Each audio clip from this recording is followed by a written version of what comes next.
Okay, welcome back. We just finished talking about the list operator, the in keyword. The in keyword, where you produce a list of things. If it was numeric, for example, if I said select asterisk from, I don't know, let's do inventory, where quantity on hand, maybe I can spell it right this time, in, then it's, I don't know, 100, 150, or 140 and 150. By the way, I have no idea if it's going to generate any numbers. So if it's text, it's going to be in single quotes. If it's numbers, it's not.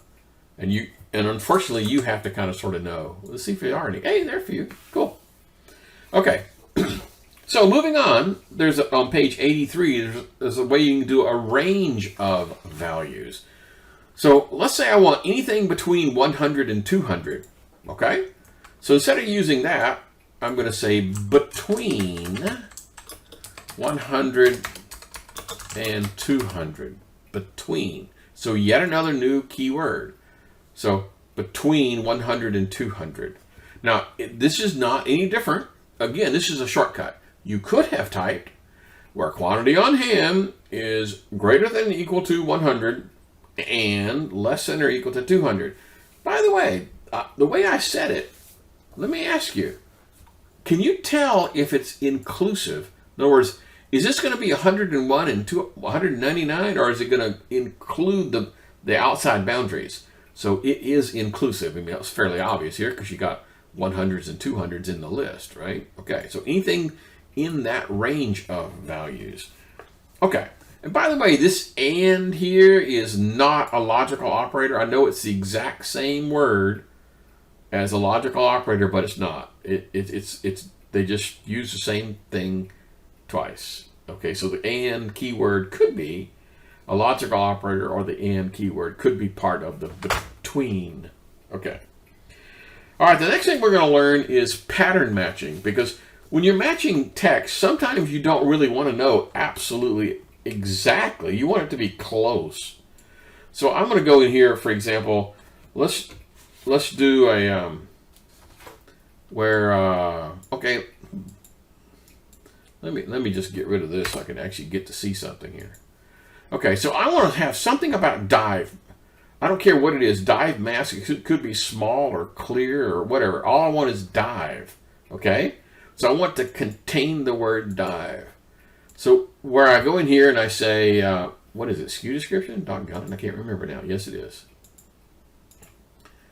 Where SKU description like, and then I put something in quotes like dive, and you might think, for example, that dang it, I can't get my fingers on the right keys, that in the DOS world asterisk means all, right? And like that's not how it works here. The way it works in the DOS world, you would use like a question mark for a single character and asterisk for all characters. Here it's not. It is, asterisk is the equivalent, is the percent sign. So this is going to do everything that's, oh man, I forgot the, I forgot the where clause. Where SKU description, like. And that gives me all the ones that start with the word dive mask. Okay? And it could be anything in the middle too. For example, I could say, I'm hunting for the word small. Okay? So I could actually just type in, dang it, I cannot get my fingers on the right keys. Small. Anything with the word small in it. Okay? It doesn't have to be at the beginning. Right? So this is small. Okay? Cool. So, pattern matching. If I wanted to have everything that starts with a D, all right, that'd be pretty straightforward, right? I would just go here, starts with a D, I would do it like that. Ends with a D, I would do it like that. So where the wildcard belongs is important. This means everything that ends with a D. I don't even know if we have anything that ends with a D. No, we don't. But we do have things that start with a D. Okay, starts with a D or ends with a D. Okay, so what if I wanted something that was exactly 3 characters long. Okay? I don't care what the letters are, but they have to be exactly 3 characters long. Well, the way I would do that, I would do underscore, underscore, underscore. That means each one of the underscore means match a single character. So this would be the way of coming up. We don't have anything like that. But if we did, it would have worked. All right, so the like guy, let's go back to this right here. So we've learned this. We've learned in, not in, that means just the opposite. Between and not between, the exact opposite. Like and not like. So we're almost done with this list here. Okay, almost. So pattern matching is something that the students often have trouble with. I'm a little confused by that. Any single character is an underscore. A wild card is the %. And I could even go in and put in a group of words. There's a thing called range of values. Like, for example, I want anything that starts with the letter D, R, I don't know, M. I don't even know if there is anything with it starts with an M. Oh, doggone it. Okay. I forgot the starts with guy. Okay. Let's try that. Okay. Well, I probably should. Okay. So this example would mean either starts with a D or starts with an M. Okay. I didn't have anything like that, but that's not the point. Okay. So kind of sort of makes sense. Again, if you can't learn this by watching. You're going to have to do this yourself, okay? You're going to have to do this yourself. On page 87, they talk about null. Now, null is a strange concept. What that means, null means there is no data, and that's different than a blank, okay? So all of our data, I didn't actually see any blanks, okay? So for example, I bring up buyer, well, there is a blank. For example, Mary Smith does not apparently have a supervisor. So if I wanted a list of all of the people who did not have a supervisor, I would ask for where the supervisor is null. Okay? So I'm going to do that. I'm going to go buyer. Whoops. I kind of lost my guy, didn't I? Okay. How do I get back to that? I've clicked completely out of it. I'm going to have to go to here, go to this guy, and go to this. Okay. So I'm going to do select asterisk from buyer where supervisor is null. Supervisor is null. Isn't that pretty cool? All right, so null is not the same as blank. For example, if I said this, where supervisor equals nothing, that didn't work, did it?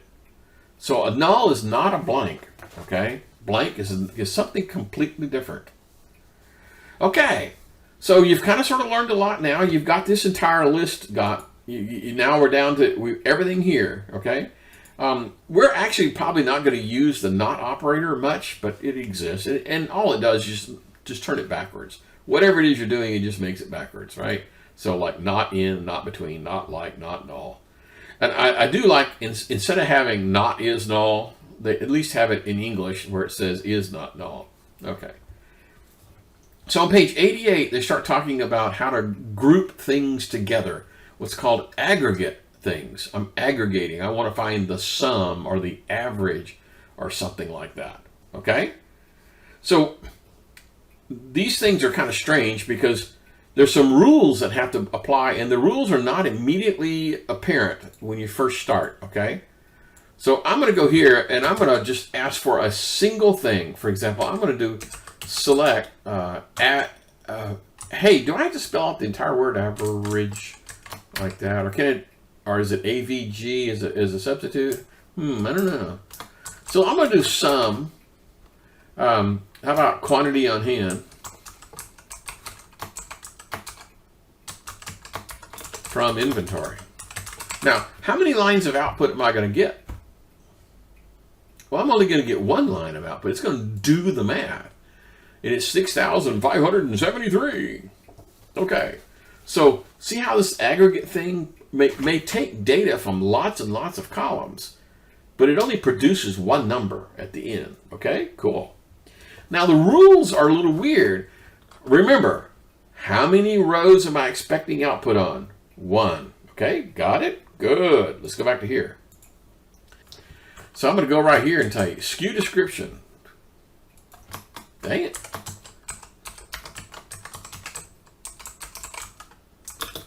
Now, how many rows of output am I expecting?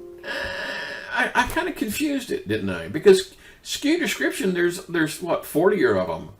So how can you say I want 40 things and I want one thing at the same time? So that's one of the rules. Is if you're using these guys, you have two choices. You can either put them on a SQL statement on their own, so there's no collision going on. I could do other types of these guys. For example, I'm going to see if I can abbreviate average and quantity on order.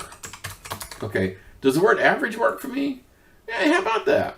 So the average quantity on order is 203, and the sum of quantity on hand is blah, blah, blah, blah, blah. Okay, so I can have multiple ones of these things, but I can't have a non-grouping thing going on. Okay, I know it's a little weird, and we are going to show you how you can violate that rule coming up really, really quick.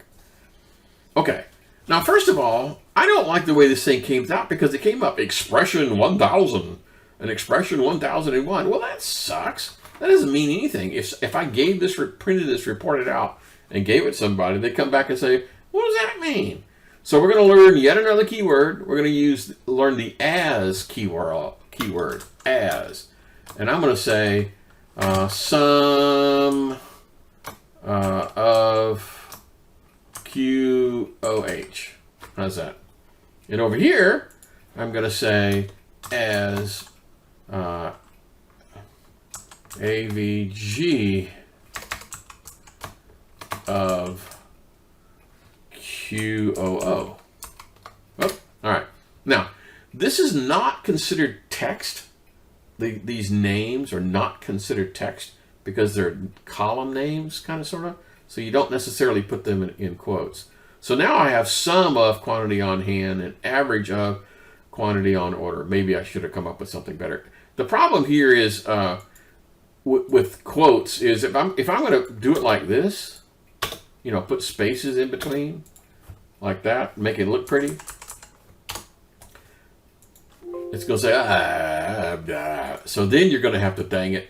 And oddly enough, most people, to make the distinction between what is a column and what is not a column, most people use double quotes with the as keyword. Okay? And in this case, it actually used it, so I'm not going to do it. I guess I'll have no choice but to use a single quotes.